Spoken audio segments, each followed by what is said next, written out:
All right, so today we're going to talk about, well, no, I'm not going to tell you what we're talking about yet, because I want to start something. Okay. So let's imagine an experiment where, I don't know, IQ is measured in each condition. So IQ, let's say 100 is about there. Let's say 110. Give you a sense of scale. So in each of two conditions, and I'll just show you what the data look like. These are data points. And 1, 2, 3, 4, 5, 6. 1, 2, 3, 4, 5, 6. Okay.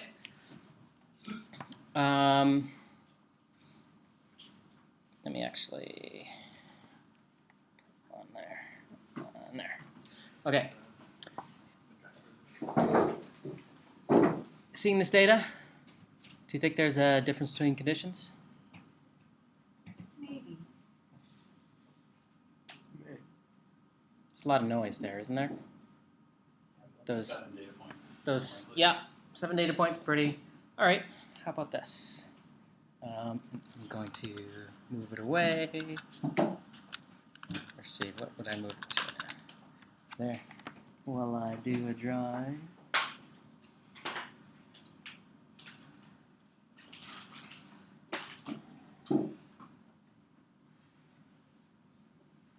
What if I told you that this was a repeated measures design and this was the data? Seems to be a pattern. Yeah. So what would you say now? Does condition have an effect? It could. Probably. Okay, so what changed in between? So presumably you guys assumed that I was connecting observations from the same person with this line, and that would be an accurate assumption. That's what I intended to convey. So what changed just now between your considerable uncertainty that there would be a difference and what I would hope would be considerable now certainty that there's a difference? I guess one way to think about it is like, are these results due to chance? And the first one, if you just imagine like 7 points and you imagine that there's like a reasonable chance of like if the standard deviation is 15 or something within the population, then there's a probably less than 95% chance that, or probably, what am I trying to say? Basically, that it's like possible those distributions would fall out randomly, but when we see a consistent increase across all participants, that somehow seems more compelling to say that there is a difference between. It's kind of different questions, right? Yeah? Any other thoughts? Also, the individual variables that could influence the IQ factors are now controlled for. What do you mean? What I mean is that before, if it's just two separate groups, A and B, and you have separate people in the two different groups, Mhm. then there can be individual variability that is not necessarily IQ that influences the IQ test results. So some of the noise could be explained by individual variability in a way that it can't be in this model because, well, unless the person changed in other ways between time 1 and time 2. Okay. You could have had like a sample of like university students versus. Hey, that's something good. else. Yeah. Well, but we still have the same amount of noise in the sense that if I were to just measure the standard deviation in this and the standard deviation in this and sum those two, or the variance in this, and sum those two, or just put all these dots together in one box and compute the variance of those, that would be the same number regardless if I've connected the dots. So what is connecting the dots achieve? Well, I feel like the design is fundamentally different. So, like, are we talking there's a treatment A and a treatment B, and like in the first example, half the people got treatment A, and the second example, and then half got B, and then the second example, everybody got A and then B because you have Yep, like. that's exactly what I'm. Okay, so but then like potentially it's kind of a different question because in the second one you've already done it once. There could be like Okay, treatment let's effects. imagine that second scenario. I've counterbalanced the order in which they got A and B. So some of these lines they got A first, and some of these lines they got B first, but everybody got A and B. So the fact that they're all going in the same direction kind of implies that there's no order effect. So let's ignore order effects. That's a good thing to think about. The fact that you see like that something about repeated measures. Aha. So that is a keyword That's all. for the lecture. Within subjects, between subjects. Yeah. So now you're looking at variability of difference scores, whereas before you were just looking at variability within the group, within Okay. each group. All right. So how have I, or what then what's the difference? What have we removed by talking about variability of difference scores? Well, you're no longer worried about the variability within each group, right? Like, it doesn't matter how well group members of A did relative to each other. Mhm. What matters is how they did relative to themselves. Yeah. So each subject has its own control. Yeah. So another way of putting that, and to put it in the terms of the models that we've been sort of doing so far, is that whereas before we had to model a scenario where I didn't have lines connecting, and you just had the dots on this side and the dots on this side. I should have had like a piece of paper to cover these. We had a model where there was an overall population intercept and there was an intercept and then a difference between the two groups. So there, we can call that an intercept and effect.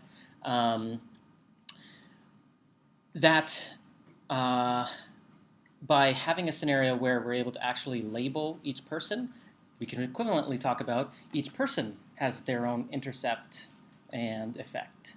So this is intercept and effect for person 1. Person 2 has intercept and effect 2, etc. And the thing, regardless of whether it's a within subjects or a between subject design, the thing we're actually interested in is this this effect. You can imagine that we could run, regardless of whether you actually run the experiment as repeated measures or not, each person, in theory, has, like, behind the scenes, you could have run them in both conditions, and that would yield a measure of intercept and effect for that person. So, like, there is an intercept for a person and an effect for a person, regardless of what kind of design you have. It's only, though, in the within subjects design, when you get both measures, that you can actually measure both those things. And to the degree that there is variability amongst the people in their intercepts, which is what I'm showing here as an extreme case, if you don't have a measure for both people, or at both times, that variability amongst people in the intercept will get seen by a between subjects model as simply measurement noise. However, by being able to say that get an estimate for each person what their intercept is, and therefore for each person what their effect is, you can effectively subtract out the intercept term from what otherwise would have been seen as noise, and isolate out the thing that you're interested in, which is this effect term. Now, there's still probably some error associated with each person in their measurement, but again, the between subject combines the intercept plus error as its single noise term, whereas the repeated measures approach allows you to talk about allows you to subtract out the intercept, the noise associated with the intercept, and talk about just the difference there. You say that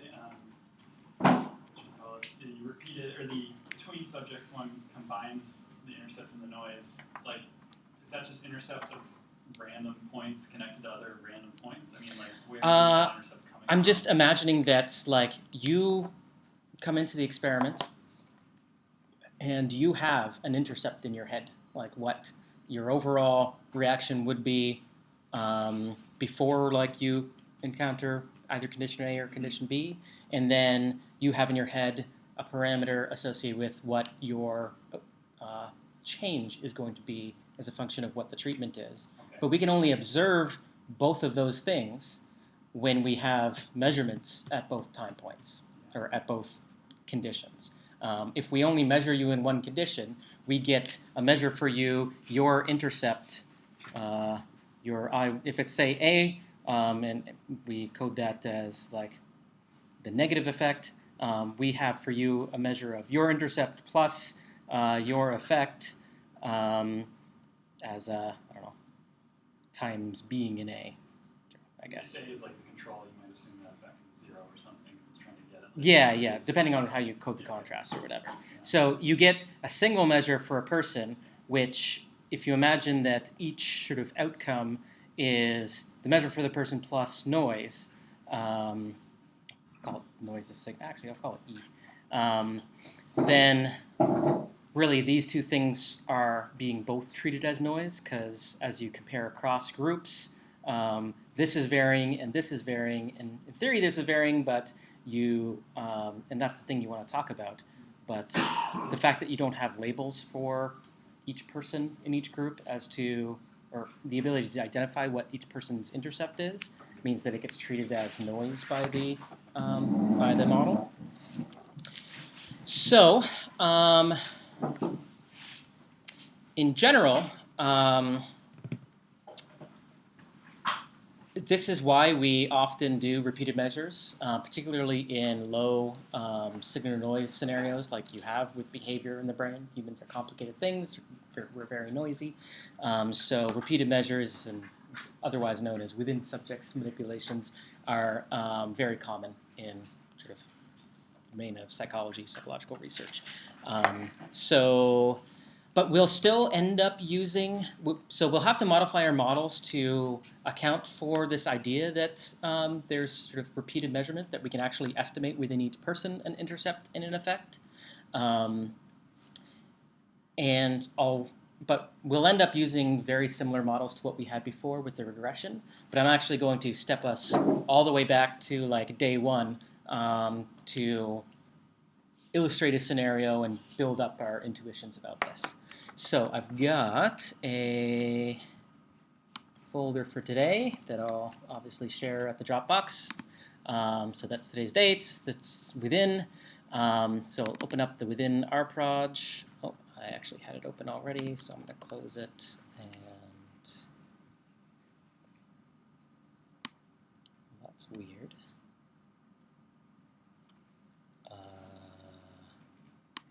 Fascinating. It opened twice on my computer.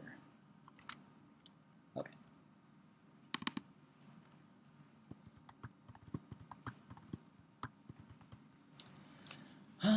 All right. So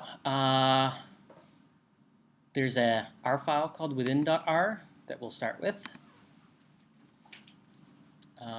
There's a couple other stand files. I'm going to open those up. Just put them in the background. Well, no, actually, we won't have to. Okay, so in addition to this within.r, there's a file within.csv. So I'm going to read that in and see what the heck's in there. So we'll load some packages, tidyverse and stan.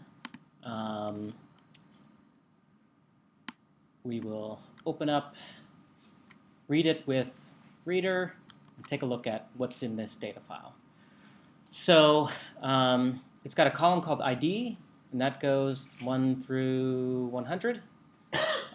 So there's 100 people observed in this experiment, and they are observed under two conditions. So they've got a value for one condition, a value for the other condition. I think I scaled these so that they're kind of like IQ values. So you can imagine the IQ value under condition A and the IQ value under condition B. So if we want to take a look at this data in the same way that I had this plot over here, where you've got on the x-axis what condition, and each point joined according to what person they came from, we actually can't use the data in this format. This is a wide format data. You've got an individual case per line and multiple observations across that case. ggplot is going to allow us to make this plot, but only if the data is in long format. So the very first thing that this code does is it's using the tidier gather function to reformat. So it's looking at the data frame. I could have piped through, I guess. The key and value arguments to gather specify the names of new columns that it's going to create. So it's going to create a new column that has the values val1 and val2 in it. So one row would have the value val1, another row would have the value val2, another row will have the value val1, val2. The name that we want to give that column is what you supply to the argument key.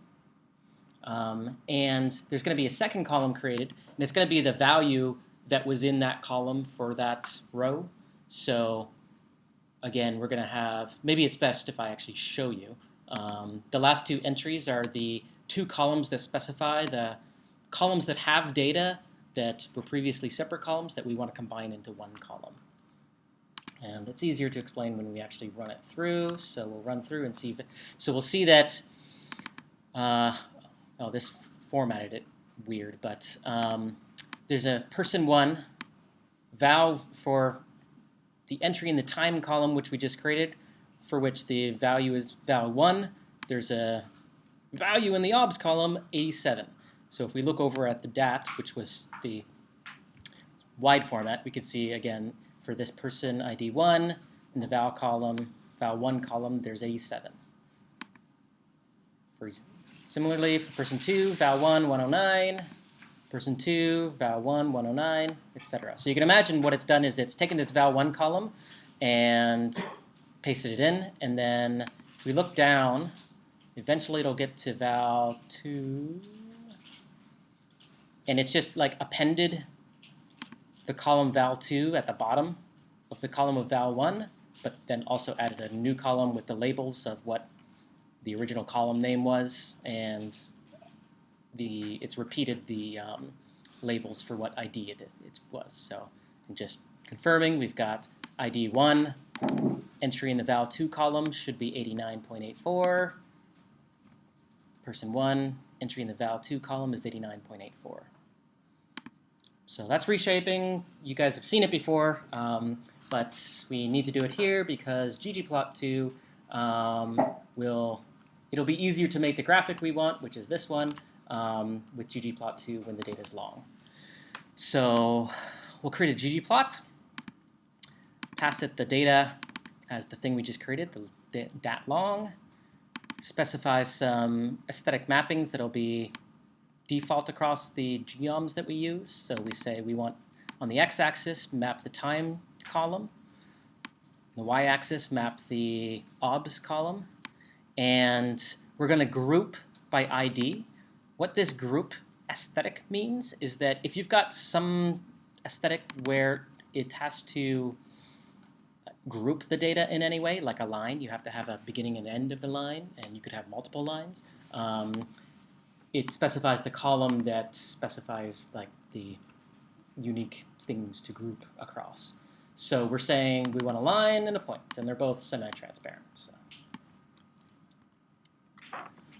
So this is the data that we just read in. A little bit more noisy than we have here. But we still have this idea that each person has an observation under val1 and val2. Now, we can actually, I told you that we can kind of reimagine this data where you've got a point for each person at A and a point for each person at B, and reimagine that there's actually an intercept for each person and an effect for each person. We'll get to that in a moment, but another way of viewing this data is to take each person's value for val1 and plot it against that same person's value for val2, and sort of do that for all the people. Each person is a dot. So for that, we can just use the original wide data, dat. We've got val1 that we'll put on the x-axis, and val2 is we'll put on the y-axis. And so again, each point is a person. And this is showing that there's a strong correlation between people's val1 and val2. And what that correlation sort of should convey to you is that in the same way that if you notice here, if you actually went through and computed the correlation, it would be a strong correlation. That somebody that's high at val1 in the A column is also high in the B column, and that's actually consistent across this because I made this an extreme example. Is that clear? I'm just wondering if you go back to the graph you did, that correlation, if you made like a line with slope of 1, would like everything above it be those who improved over the conditions and everything below it got worse just from the ratios? Yes. Yeah. Yeah. We'd have to set the intercept, because the slope of 1, yeah, we'd have to set the intercept properly, but yes, yeah. So the point of this plot is just to show you that, I mean, it's often the case that you have correlation, and that actually implies that there's this structure underneath of it where each person has sort of a value for their mean or their intercept, and then that person, then there's variability across people in the intercept, and each person has a value for their effect, and there's variability across people in that effect. So when that happens, you'll get this correlation structure. And to the degree that there is correlation, you'll benefit by treating the data as repeated measures. If there were no correlation, that would imply that there might be variability in people in terms of their effect, but there's no variability in people in terms of their intercept, in which case you can just use like all the standard between subjects. But to the degree that there is correlation in your data, that implies that you would benefit by treating it as repeated measures and sucking out that variability that's attributed to sort of people varying in their intercept, so that you can look at how people vary in their effects. There's a little bit of code here just saying, okay, let's actually compute the observed correlation. Pretty high correlation. And that's actually pretty standard in repeated measures. There tends to be a lot of variability between people that it's useful to subtract out. We can actually sort of, again, referring back to this DAT data frame where it's wide, we can actually compute an estimate for the intercept and effect for each person. So for the effect, I would just say the entry in this column minus the entry in this column. Which one I put as before the other in terms of the subtraction doesn't matter. That'll just change the sign. So I'll say val1 minus val2 creates a new column called diff. Now does this automatically update? Yes, it does. So these two entries differ by 2, these two entries differ by 15, etc. So now we've got a new column called diff. And this reflects the distribution of estimates across people for the effect. And in theory, that's actually the thing we're interested in. So having computed this, we can actually go back to like day 1 and use code that we had for just the one sample t-test type scenario where you just want to ask sort of what are credible values for the mean of this distribution of differences. We'll do that in a second. I also wanted to create another estimate for the intercept for each person. And in theory, it's just like, whoops, it's the midpoint between these two things. The midpoint between 2 points is also otherwise known as the mean. If you just add the 2 points and divide by 2, that's of course going to be the mean. So that's what we do here. We say dat1 val1 plus dat1 val2 divide by 2. You might think that I could say mean of these two things and do it that way, but because I'm referring to columns of data, that won't work. I have to just do the mean by hand, but that's not a big deal.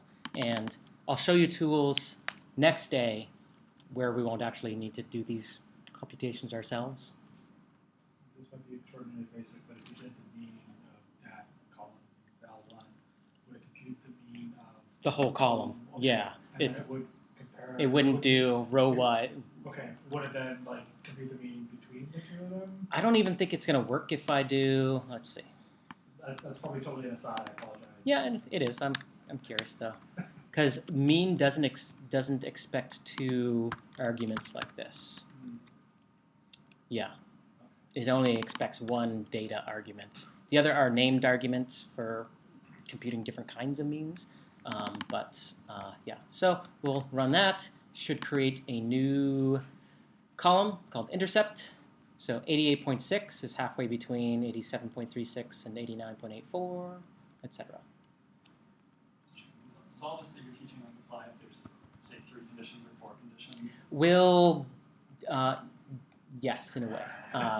We'll move to the tools similar to what I've been giving you guys already, where it automatically computes these things, and you won't have to worry about that. Yeah. For now, yeah, exactly. For now, I just want to convey that you can take this two-measure repeated measures data and turn it into, instead of val1, val2, a diff and intercept. Would doing that be similar to using like the 2x3 kind of thing we did? Yeah. Well, and we'll do some examples when we get to that. Yeah.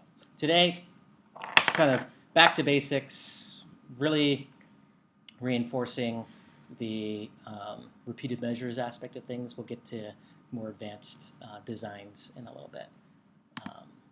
So having computed these two new things, diff and intercept, we can actually, for fun, take a look at the bivariate plot of each person's difference and intercept as a point. And you notice they're actually, well, in this particular data set, they are pretty uncorrelated. But critically, if you notice here that like you can see the variability in the diff, it's like ranges from -30 to +15-ish. Contrast that with the variability you get in each dimension on the values. It's much, we've reduced the variability in the difference score quite a bit, or relative to the variability in any given condition. And that conveys that we've subtracted out that variability associated with the intercepts that we're not actually that interested in. We can actually look at a histogram of the differences. So again, it's just that same, this is just the univariate plot of the differences. I added little semi-transparent dots at the bottom because I thought that'd be cool. Okay, so given that we've computed that we're interested in the difference between conditions, and we've been able to compute for each person a difference score, you can use code that, well, you can use the regression code and do it that way, but you don't even need to go that far. You can use code that I'd given you way back on the first day, which is, well, not the first, well, the first day that we dealt with data and Stan. I'll pull it up here. One sample Stan. While I'm looking at it, I'm actually going to run it. So it compiles as we're looking at it. Okay. So super simple model. We've just got like one group coming in. We're going to model it as having a normal distribution with some mean and some variability. So we have to tell it how many subjects are in the data set, how many observations we have. We then tell it what the observations are. We have a 2-parameter model where the mean and the standard deviation. Standard deviation obviously can't be lower than 0, so it's got a lower bound on it. We express a prior on the mean. That's sort of a nice standard prior, normal 0, 1. Express a prior on the standard deviation, where it's a Weibull prior. We've seen that before. And finally, we express that the data is normally distributed according to whatever mean and whatever standard deviation. Is that straightforward? Very familiar? It's good to see it again. Yeah. 'Cause I haven't seen it since. Yeah. So that's compiled and run. Let me just show you also, when I made the data, I scaled it.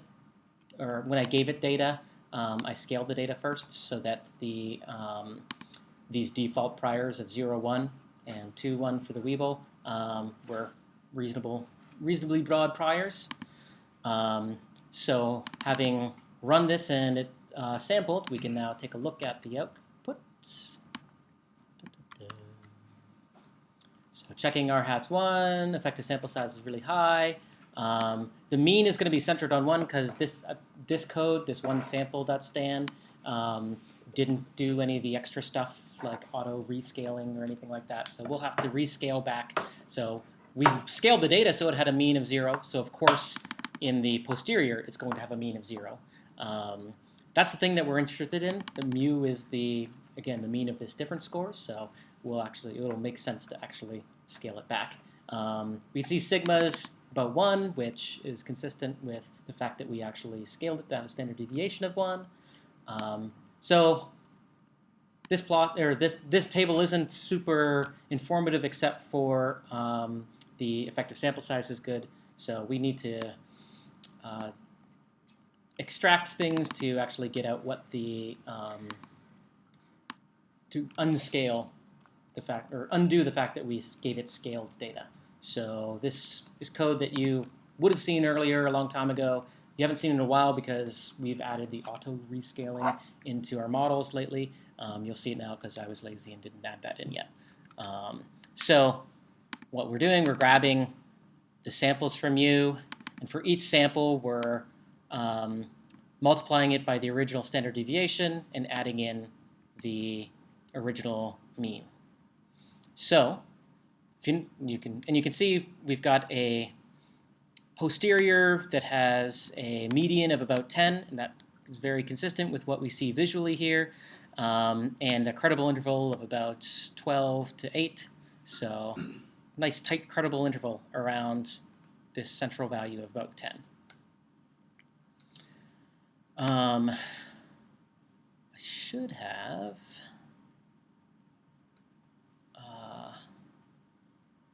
maybe I'll do that. Let me go find our regression code and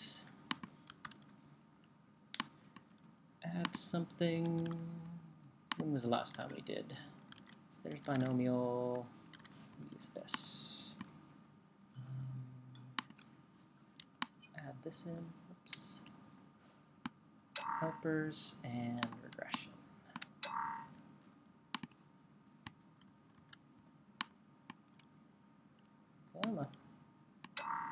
Yay.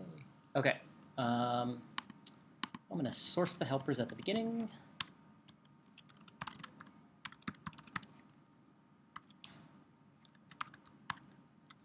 Okay. So. Can we have a quick look at the helpers function, just a quick summary of some of what it does? No. Okay. Because it's a lot. Yeah, it's obscure R stuff that like I don't think it's worthwhile for you guys to delve into. I mean, maybe one of the like Fridays or something I'll make it so that you can do that. Don't want to backtrack or don't want to do it right now. Okay. Can anybody guess what I'm about to do? I just copied our the model we previously used with just purely between subjects data.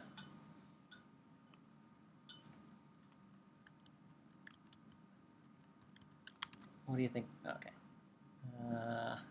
Okay. What I'm going to do is I told you that you get improved like power to see differences when you actually treat the data as repeated measures, when you actually have it as repeated measures. So I'm going to prove it to you. Okay, so I can just take the data and pretend that we are treated as completely between subjects. So So you're gonna essentially just do both and show us that we can learn more from the within subject. Yeah. Be more Okay, so we need to create our contrast matrix X. Get contrast matrix data equals, so we'll use dat long. And formula equals, what's the, in dat long, what's the, we called it time. We have a column called time. So what this is going to do, it's going to look at dat long. It's going to ignore the fact that there's this ID column and it's got repeated measured values in there. It's just going to look at time, and it's going to treat each sort of observation as a different person. So even though this val1 comes from the same as this val2, it's not going to see that. All right. And then I'll say, what was this called? It was called out. So I'll call it out1b equals our stan file equals regression dot stan data equals lists. Now, what did regression.stan want as its input? ny, nx, y and x. Okay. ny, anybody remember what ny was? It's the total number of observations in the data set. So dat long, actually no, it's nrow dat long. And x, what's nx again? Number of columns, In, that long. nope, The contrast matrix? yes. Yeah, it's the number of predictors. So here, if we look at the head of x, it's just intercept and an effect. So ncall x, and it wants y equals dat long obs. Regression.stan will automatically do the scaling and everything, so we don't need to do the scaling. X equals big X. We'll put seed equals 1 for reproducibility. So this is going to compile and eventually run.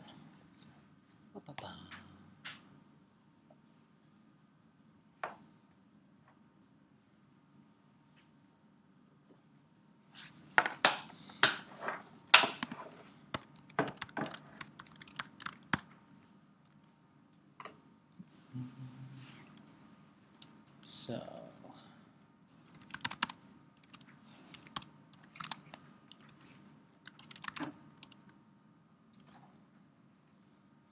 just gonna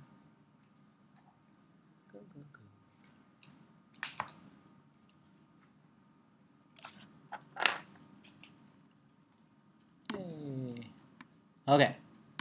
So I should, oh, I have to tell what parameter I want. What did we call it? coef unscaled.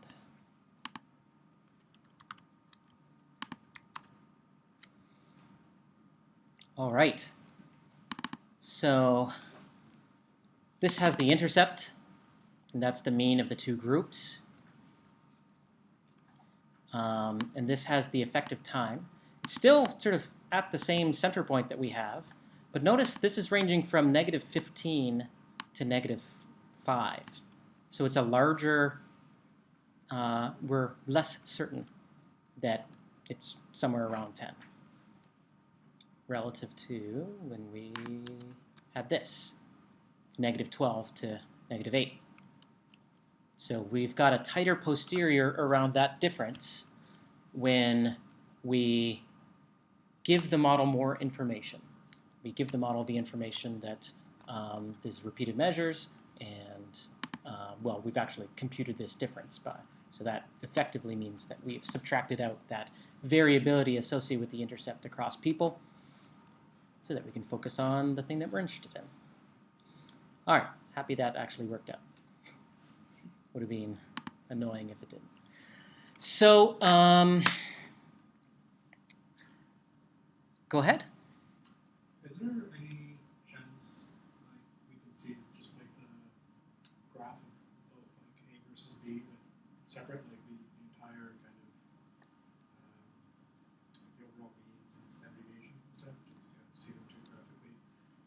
side. Oh, so not the raw points, but add in. Well, I mean, sorry, I mean, like, I know for previous one, like when we did the NS versus BC, we had the two, the graphs with the two Yeah. plots. Okay, do you mean from the posterior or in the data? Just with the data. Okay. Well, I mean, you can imagine there's a mean somewhere Yeah, around here, okay. a mean somewhere around here. So it So would be essentially the same, but like the second one or the other one would just have more variability. yep, they'll have the same sort of peak in the posterior. So that median point is going to be the same. The mean is probably going to be about the same. The mode will be about the same. But by taking into account the fact that it's repeated measures, being able to subtract out that variance associated with the intercept means that our posterior on the difference will be narrower, and therefore we'll be more confident. I'm also curious, though, just to review kind of like the ggplot method. Oh, sure. of making that graph. Oh, okay, That'd be fine. helpful. Fine. Part of the reason I asked is because, I mean, just obviously we discussed, don't just draw conclusions based on visual, but I mean, visually looking at it, I would assume that there should be any difference, and I kind of expected when you were doing this that there still wouldn't be any difference if you didn't consider it as repeated measures. And so I was just Surprised to see that it actually. Still, even if it's considered two Gotcha. separate groups, Okay. it's still Because yeah, you're actually not used to seeing the data sort of in this format where you have all the data. You're used to seeing sort of a dot and standard errors or something. Okay, I can add that to this plot here.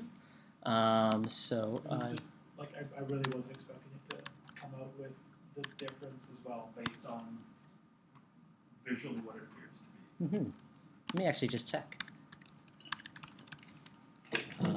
T.test dat val1 dat val2. I mean, there's so much data that because there's 60 people, so yeah. Even if I was wondering, hey, would this be the same if it were a are we getting power from the fact that we're asserting good priors, which can happen, but no, frequentist would see that same difference. So there's actually just a lot of data, and let's actually just show geom box. Let's just do geom box plot. Oh, the group. Oh, I know what's happening. that's Yeah, wait for it. that's super clear. This would get us an A if we did this on our assignment. I totally get it. Yeah. So what's happened there is that grouping has been applied to the box plot as well for some reason. So again, you put in your overall call anything that's otherwise would have to be redundantly typed, but that means that it is, if something is sensitive to one of those attributes, so for example group, and you don't intend it to, it's going to inherit that mistakenly. So if I do this, there's an example. Yeah. All right. So that's one way to express a model where you are saying that there's a difference in an intercept, and I want to take into account that there's this, basically, another way of saying that there's this variability attributable to a latent intercept is to say that there's these two observations and they have a correlation. So you can do it by hand by computing the difference score and then doing a one sample test on the difference score. And that's going to be mathematically equivalent to what we're about to do, but what we're about to do will be much easier to imagine extending to more complicated designs where you have, say, 3 repeated measures or a 2x2 or things like that. So what we're going to do next, I'll say,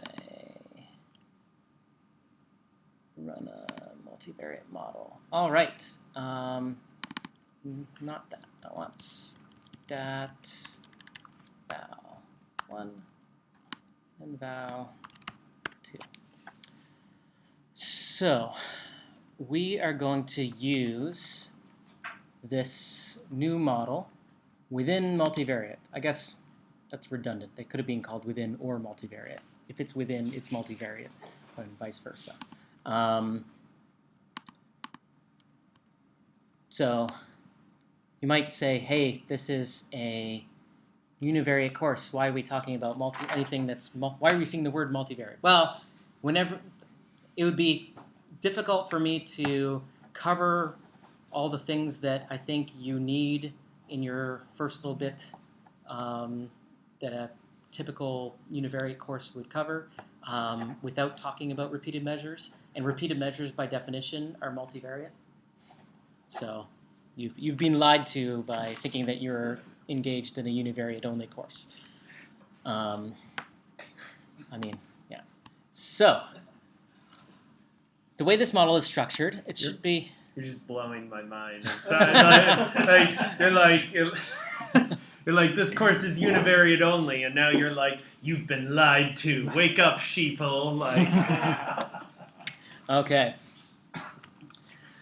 So data is going to come in similar to before, in that we tell it how many subjects.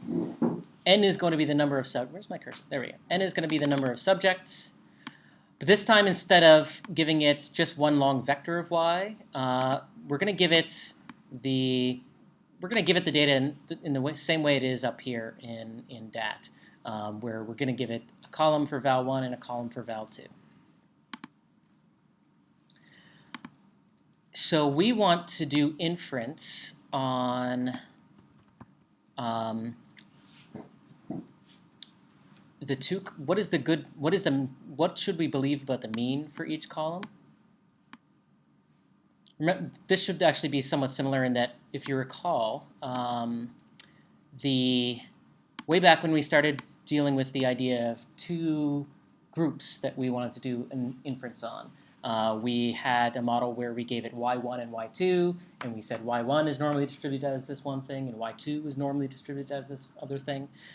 Here, instead of y1 and y2, we're giving it a matrix that just has two columns. So there's a column for y.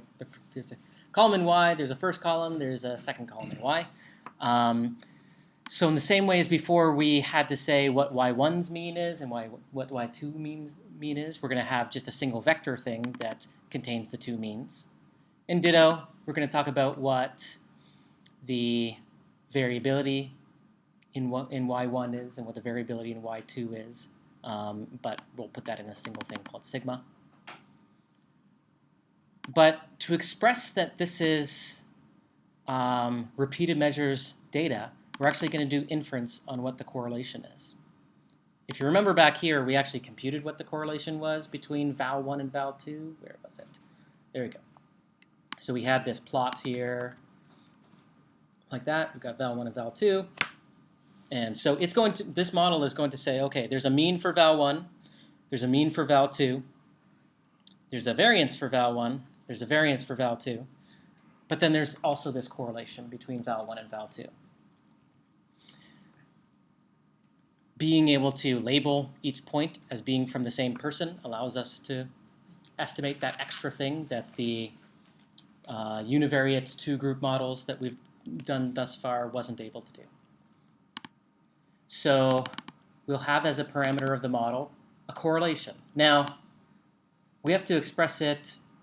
I actually could have just said real lower equals 0, upper equals 1. Sorry, not 0. What should the lower point be for a correlation? Negative 1. In which case, I wouldn't have this bit down here. I could just say, so I'll comment this out for a second because I want it still.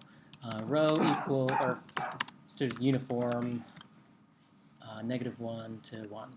So we haven't yet dealt with correlations. If you want to express like the ultimate credulity, sort of the ultimate default prior for a correlation would just be uniform belief across the possible values of -1 to +1. That's typically what we'll do. There are some scenarios where it would make sense to actually not believe extreme correlations as much as you would believe zero correlations closer to 0. And that can be achieved by putting more mass closer to the center using, well, you wouldn't use normal because, of course, normal goes out to negative infinity, positive infinity, and the scale here is -1 to +1. But once we get into models with like more than 2 levels of the repeated measure and or sort of variables that are interacting with one another, more predictors and predictors that interact, we won't be able to. We'll get an increasing number of correlations that we have to model, take into account for, and so it won't be sufficient to simply. Oh, actually, and this would be a single value there. As we need more correlations, we actually need those correlations to be consistent with one another. So that's why one would have what I had at the outset, which was we're modeling the full correlation matrix as a single parameter. Now, it says 2 here. That means it's a 2x2 correlation matrix. If you recall, correlation matrices, the diagonal is always 1, and the off-diagonal mirrors each other. So really, there's only one entry in this correlation matrix that we're doing inference on, since we only have 2 observations. But as we get to more elaborate designs, this will be a larger correlation matrix, and Stan will automatically handle making sure that the entries we're doing inference on are consistent with one another. A consequence of that is that it then becomes weird to start thinking about like what the prior is for the full set of correlations. Happily, other people have done that, and this thing called LKJ core expresses a prior on a correlation matrix, and when you put it as 1, that's equivalent to saying, okay, uniform belief across the possible set of correlations. So we'll typically leave it as 1, but I might highlight some areas where you might want to start. So models will typically take longer to fit, particularly when we get into hierarchical models. When you have uniform prior on the correlations, they'll actually be faster, but I don't think we'll encounter that much. Certainly, you wouldn't want to go much higher than 4. There's been some recent work showing that. So this could be an integer number. Lowest is 1, could be 2 or 3. So 4 would express something really weird, it turns out. So probably want it to be 1 or 2. 2 would express, again, less credibility of extreme correlations and higher credibility of 0 correlations. So it's a little bit more of a sort of skeptical prior in that it's forcing correlations, it's expressing beliefs of 0 correlation, whereas the flat prior would say, I don't know, it could be anything. This model doesn't assume positive or negative correlations. Nope, But like, nope. in the case that we might assume one, we could just go ahead and still use it. It won't be that different anyway. Yeah. Yeah. I have a question too. We're just calculating the correlation for interest sake, or are we going to use it for something? Well, by having the model as, again, what's coming in is a column containing the time 1 or the A observation, the val 1 observations, and another column called the val 2 observations. If we just had it like that, then it's not seeing the correlation between the two, which we actually can see is very strong. And I've expressed, but probably not well, that correlation is a consequence of the fact that there's being this variability across people in terms of their intercepts that we don't actually care about. So one way of running the data, well, we could just compute the difference score and have it as that, but a more flexible way that will handle many more sort of measures, so more times and interactions and things, is to express it as a multivariate model where you say both outcomes where you're modeling both outcomes plus a correlation between the two.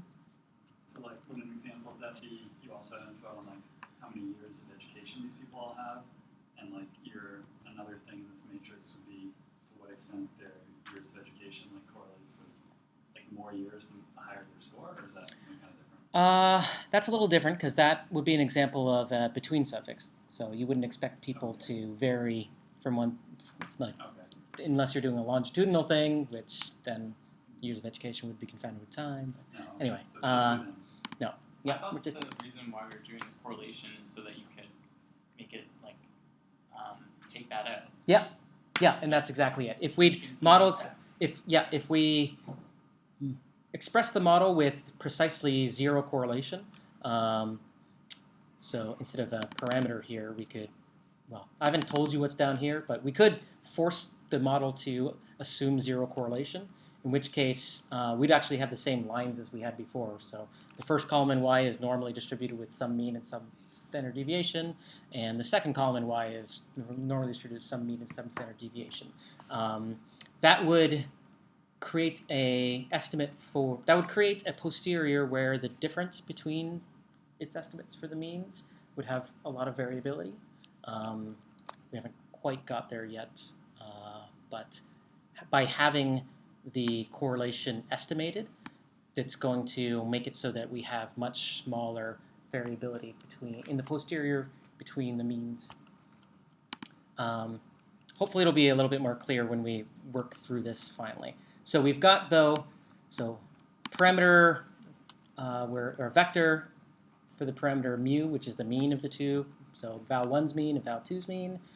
A parameter called sigma that has val1's standard deviation and val2's standard deviation. And we've got this thing rho, which is just the correlation. So there's a strong correlation. Ideally, the model will see that there's a strong correlation and take that into account. And I'll elaborate on how that's beneficial when we look at the posterior. In terms of how the model is expressed, though, again, we have n people. So there's n rows in this outcome. There's a row per person, the way this is currently formatted. So we need to express for each person, and that's what this for loop is all about. We say the data in that person's row. So we'd use the square brackets to refer to a given row in the matrix Y. The data in that person's row is distributed as this new thing. So this is a multivariate normal. And I'll actually space these out a bit. So multivariate normal will take in two arguments. One argument specifying the mean for each column in the multivariate normal. So it will see that there's two entries in mu, so it's going to create two dimensions to this multivariate normal. You could think of this, this plot is a two-dimensional plot, and so modeling it as multivariate normal means that there will be a mean for one dimension and a mean for the other dimension. Mean for val1, mean for val2. So that's what goes in the first slot of the arguments to multinormal. What goes in the second slot? Well, we need to tell it what the standard deviation on each axis is going to be, as well as what the correlation is going to be. And it turns out multinormal just happens to want you, it would be ideal if we could actually just say, here's what the standard deviation should be, and here's the correlation matrix. For some reason, they didn't set it up to do that. So you're still giving it rho and sigma, but as the output of providing them as the arguments to this quad form diag. Effectively, this means that what it's doing is it's just figuring out combining the standard deviations and the correlations to figure out what the covariance matrix of the multivariate normal should be. I'm not going to go much more into it. It's just a way of saying, okay, what standard deviations should be on each axis and what across-axis correlation should there be. So just get back. S is like the one row for each subject. Yeah. What's like that hanging comma? That hanging comma, so again, Y is a matrix with rows and columns. To refer to a row, you refer to it at the left-hand side of the comma. To refer to all the columns, you refer to the right-hand side. There's actually two ways of referring to a whole row that I haven't shown you. You can actually leave off the comma, and it will assume that you mean S is indexing the row. I haven't done that because Yeah, that's not consistent with R. R doesn't have that feature. If And you put like common S, it would consider all rows, but just a column S. yeah, and it would break because there's only 2 columns, and there's 120 n or 60 n, right? I can't remember. So S comma. So again, it's saying for each subject, that subject's 2 entries in the data are sampled from a multivariate normal distribution with some mean, some standard deviation some mean per dimension, some standard deviation per dimension, and a correlation amongst the dimensions. So, did I compile this and then look at it? No, I didn't. Okay.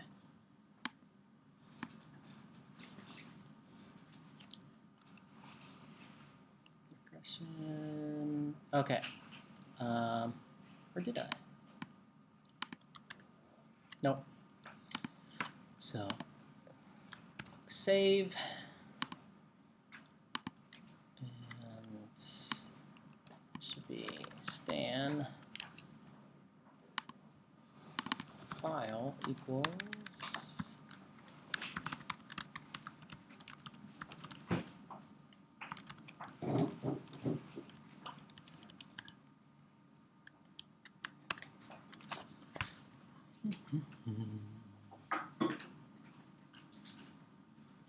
So the only other comments I'll make, oh, wait a second. It'll compile, but then it'll immediately fail because I'm not giving it the data in the way that it wants. This is formatted like the old univariate models where we had just y1 and y2. Here, I need to give it what? Just n and y. And y should be a 2-dimensional matrix. So y.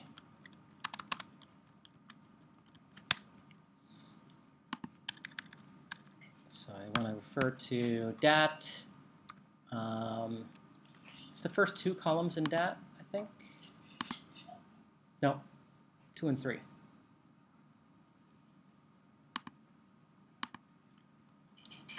Two to 3. So if I look at dat 2 to 3, it's going to be just those 2 columns. And this is actually a scenario where you can still use scale, and you actually don't need to put the comma 1 at the end, because we actually want out a scaled matrix where it's actually going to automatically, if you give it something with 2 columns, it will automatically scale each column to itself and yield a matrix that's 2 columns. So just to show, it's got a matrix with 2 columns, and each column has its own, like it's taking the mean from this column, and subtracting the mean from that column and dividing by the standard deviation of that column. So it keeps the columns separate when it does the scaling, but then combines it back together as a matrix. So that's what this model wants. It wants a matrix, but we're scaling it. All right, so I'll try running this again. Go. Sampling a little more slowly. Multivariate models tend to sample a little bit more slowly. You're running this on just one core, or? Yeah, it's going serially. So I could have said chains equals, or cores equals 4 to make it go a little faster for us. But sometimes it still kind of freaks out when you do that, or it's usually pretty good about that? Usually pretty good about that. Okay. The few times that it's freaked out has been in class. Okay. Okay, so let's look at come on. Let's look at what the posterior is. So we've got a posterior for the mean for each dimension here, the standard deviation for each dimension, and then posterior for the 2x2 correlation matrix. And annoyingly, it lists the posterior for each entry in that matrix, but we know that, for example, the diagonal should be 1 all the time, so it's just constant 1 there, and 2 should be 1. And similarly, the off diagonal is mirrored, so there's a bunch of redundant information. Really, we only need like this 1 row. The other 3 rows associated with the row are redundant. Now we've scaled the data, so we actually expect it to give us a mean of 0 and a standard deviation of 1 for each dimension. Noticeably, it's given us a posterior on rho, the correlation between the two dimensions, that has a sort of a peak at around 86, credible interval, 95% credible interval, about 0.8 to 0.9, so right around what we actually estimated as our correlation from the data. But since it has seen that there's this correlation between those two values, something cool is going to happen when we look at the posterior for mu1 and mu2. So let's get out mu1 and undo the scaling. Oh, it says diff here. Val1. So mu1 referred to the val1 dimension. Yeah.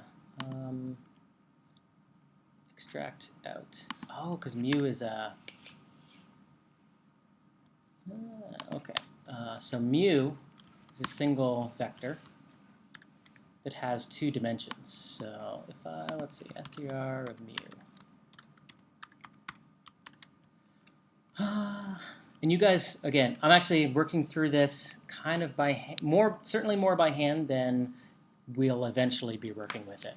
I'm doing it by hand to try to illustrate some principles.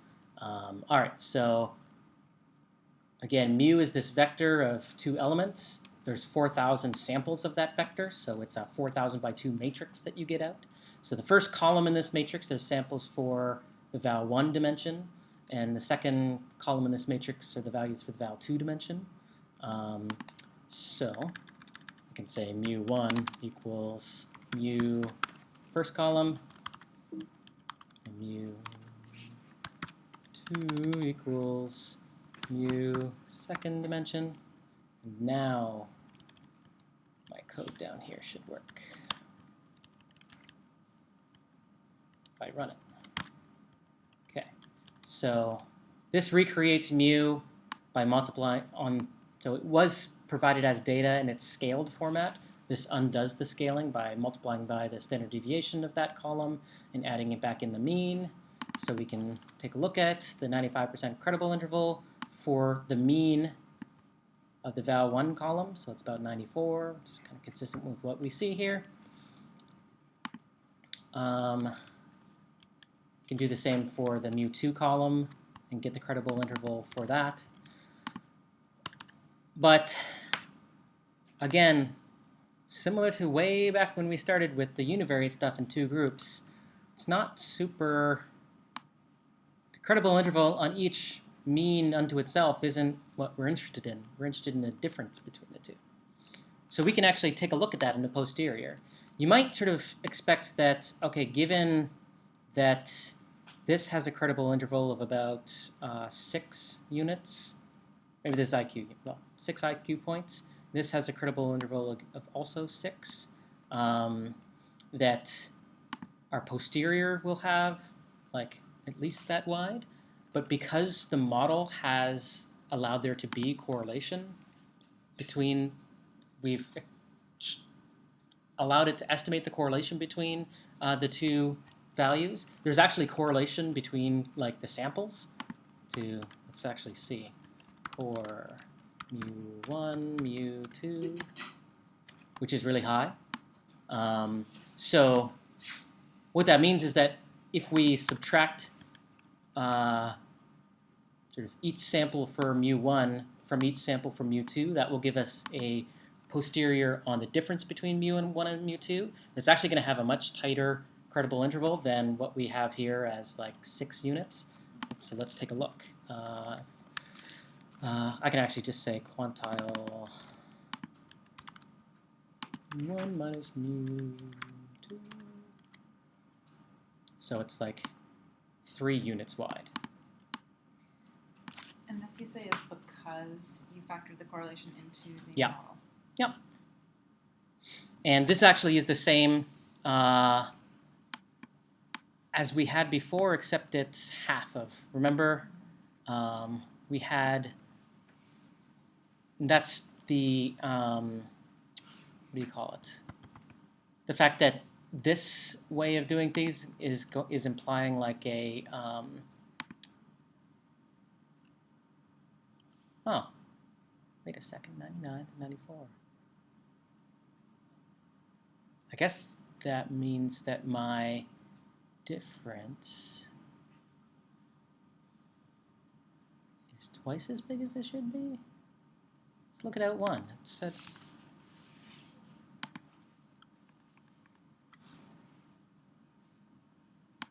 something's gone awry with the, because it's not actually. What was making you think it was twice as big as it should have been? Well, because when we do the actually just go in and compute a difference for each person and Right. treat it as a univariate model, we get out a sort of central estimate for the difference of about 10 and a spread of this discardable interval of about, what is it? 1.5 4. or 2. Oh, I'm sorry. Yeah, I meant from one plus to or the other. minus, but yeah. Whereas when we express the model, which should be mathematically equivalent, as having the 2 dimensions but a correlation amongst the dimensions, and get out It comes out the bigger. difference. It's smaller, but the range is fairly small. No, that's 4. First one was 3.5. Yeah, the second one's 3.5 as to well, right? 7. So 3.3 is 3 to 3 point. Each of to them 2 are point 3.5. so yeah, each is roughly 5. So, I'll have to figure that out. But it's not exactly half either. It's like, because if it was like exactly half, it would, like, Yeah. That was supposed to be mathematically equivalent. So, in theory, that should come out with the same number. I wonder. Let's go on to the next version of things. And hopefully this gets resolved from that, which is it's a pain in the ass to actually express the model with this correlation, express that it's this multivariate, but then have to like compute the thing that we're interested in from the posterior. It'd be nicer if the model actually had a parameter talking about that difference, and which implies that we're going to recode the model from being one dimension val 1 and other dimension val 2. We can actually, again, if you remember, we have this alternative way of thinking about it where you've got a difference score per person and an intercept per person. I've added a line here for a correlation. It's pretty much 0 correlation. Now we can actually use that same model. I don't know why it. Let me grab that same model here. Just.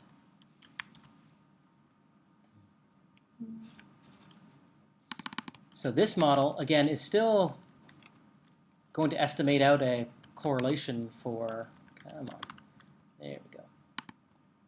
Still going to estimate a correlation for now between the difference score per person and the intercept per person. In this data, it happens to be 0, but for other data sets, it might not be 0. So I will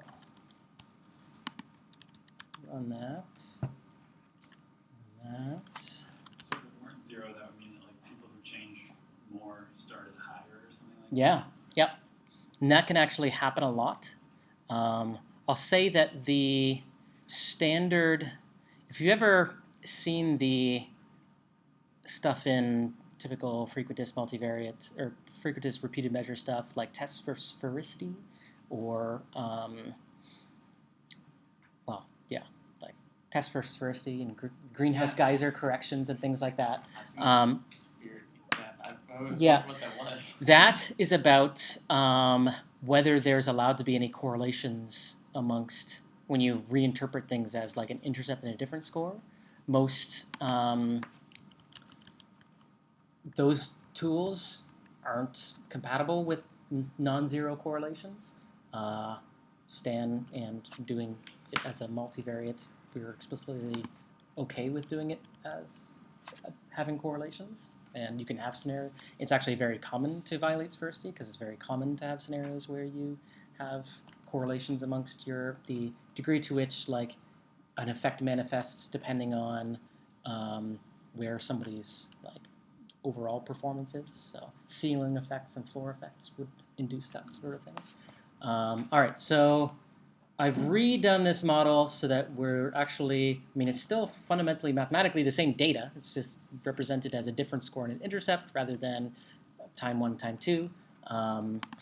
So let's take a look at this one's posterior. But by reframing it as that difference in intercept, we can actually get a view on the, well, mu1 is, if we gave it as y, the difference in the first column and the intercept in the other column, mu1 is going to be the difference, and mu2 is going to be the intercept. They've been scaled, so of course in the posterior they're going to be 0, but we can undo that by copying the code I had above.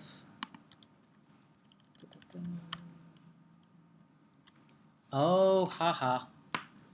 I know why. Can anybody see why an error that I made? So going back, ignoring what we just did, still talking about when we supplied val1 and val2 to the multivariate model.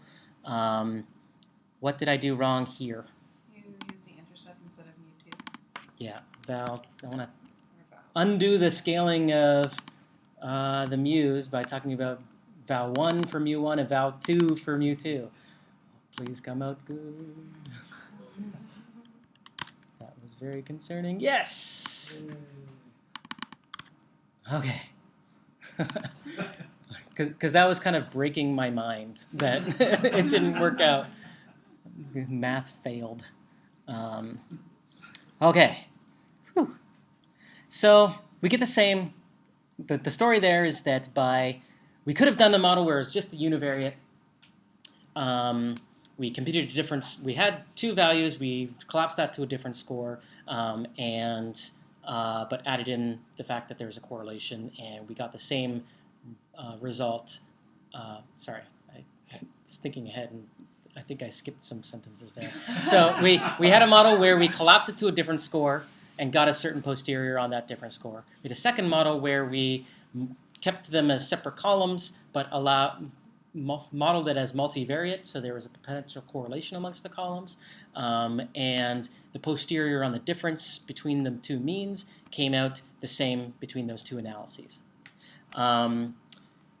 This will be pretty, I mean, you'd ask yourself maybe then, if they come out the same, why wouldn't I just always do the difference score one? Well, I've already said that it's going to be easier to code up and to reflect more complicated within subjects models with this leaving the columns as just regular columns that could be correlated rather than outside of Stan pre-computing things. It also is going to be the case that when you have missing data, you're not going to be able to compute a different score between your 2 time points. So Stan will get into next week how Stan really elegantly, or sorry, not next week, next class, Stan will really elegantly handle that missing data issue. But it needs to be, again, in this 2 columns way of doing things, not in the pre-computing something way of doing things. And likewise, as for the missing data, in the future we're going to look at only part of your data's repeated measures. Well, yes, we are also going to talk about next class. Sorry, is it next class? No, next class is going to be more complicated repeated measures. Probably Monday we'll talk about when you have some variables that are repeated measures or within subject and some measures that are between subject and how to do those mixed designs.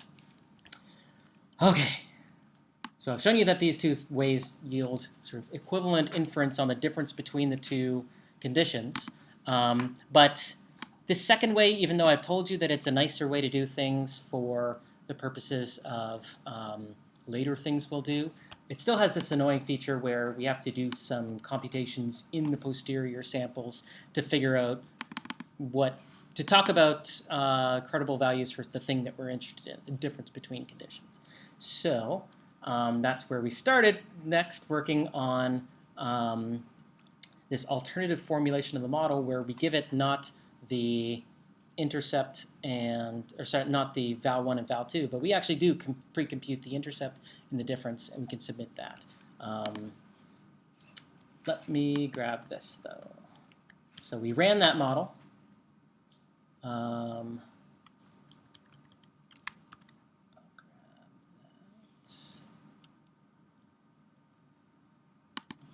that. And that's in this thing called out3.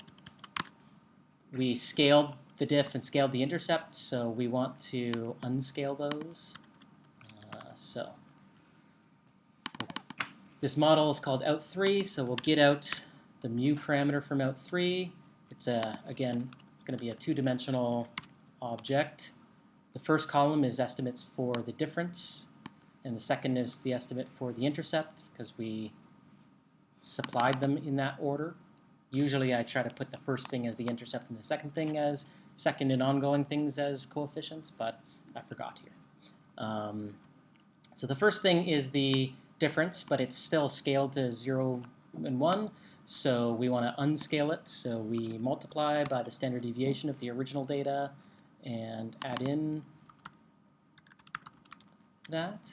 So first extract them, and then there's the posterior. And it's the exact same number as we got before, as we've gotten all the way across. Pretty much, right? Yeah, I think. 84, 85. Yeah, I mean, it's pretty close. There's going to be a little variability for even like running the same model from time to time if you use separate seeds, and that's when you change the structure. Well, change the data, it kind of changes the way it's going to sample. So that's within sort of rounding error, I'd say. So we get the same result. There's a benefit of doing it this way, though, in that sometimes you actually do have non-zero correlations amongst your things like the intercept and difference, and you can't really capture that when you just give it the val1 and val2 columns. It's as I mentioned before, the degree to which there's correlation amongst the val1 and val2 columns conveys the degree to which there's this latent variable where people vary on their intercept from one to another. We have strong expectation that that's going to be the case anyway. So switching to an intercept and effect coding of things allows us a little bit more flexible model in that we can also capture scenarios where people have scenarios where there's a correlation between what the value for that person's intercept is and the value for the effect they get. I'll get into that a little bit more next time. I don't have time to go into it for today. So next class, we're going to talk about this alternate parameterization. We'll build up to using the tools that are a lot less hand coding than I've been doing today. And also talk about missing data and how we can create models that elegantly handle missing data. Any questions about the content from today? What was the difference between out 2 and out 3 again? Out 2 did a full multivariate model, took in both columns, val1 and val2 as columns, whereas out 3 did the same multivariate model but took the diff and intercept as columns. Wait, okay, somehow I thought that was what out 2 was originally. Yeah, What no. was out 1 then? Out 1 was just we computed a diff and we did a univariate model just on the diff. Yeah, I should have named things more clearly. Next class I'll have things properly named. All right, I'm going to stop the recording, but if anybody wants to stick around and chat about anything, including the exercises maybe that I sent out, feel free to stick around.